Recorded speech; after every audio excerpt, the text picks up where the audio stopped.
A new safari park was opening and all the engines had important jobs to do.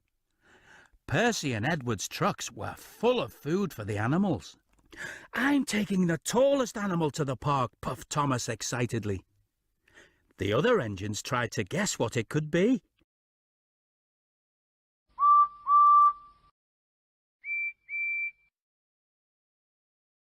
It was a giraffe. All the engines wheezed with wonder.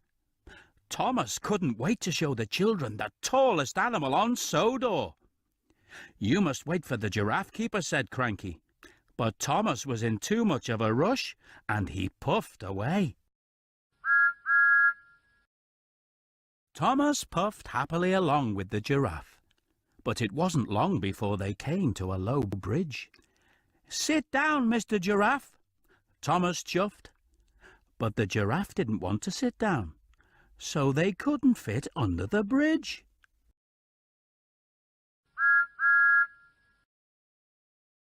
Thomas heard a whistle. It was Gordon. "Out of the way!" Gordon tooted crossly. "You must get the keeper. The giraffe will do what he tells him." "No, I can manage," puffed Thomas, and he reversed into a siding.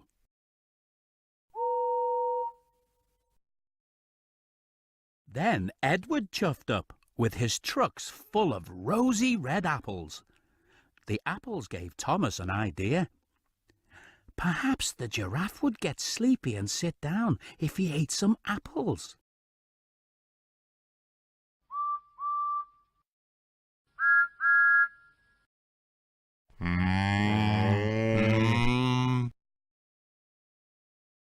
The giraffe liked Edward's apples. He ate and ate and ate, but he didn't sit down. Edward was upset that all his apples had been eaten. "You must go back and get the keeper, Thomas," Edward puffed crossly.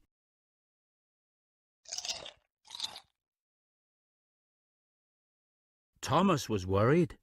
The fat controller was waiting for him, and he still couldn't get under the bridge. Just then, Percy puffed along, with a truck full of leaves.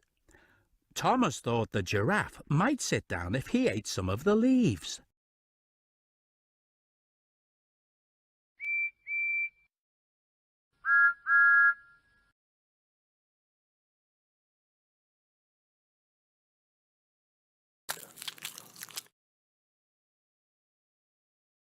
The giraffe loved the leaves.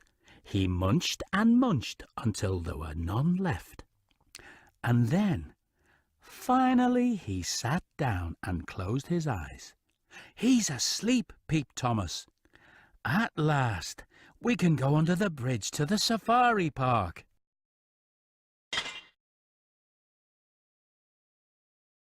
Thomas clickety-clacked along the track and under the bridge all the way to the safari park. The fat controller was there, and he was cross. There were no apples and no leaves for the animals to eat, and the tallest animal was fast asleep.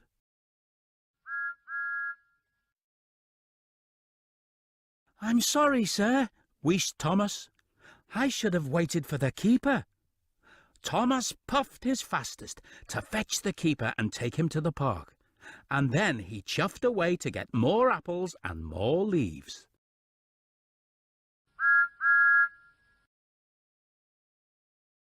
When Thomas finally puffed back into the safari park, the giraffe was wide awake.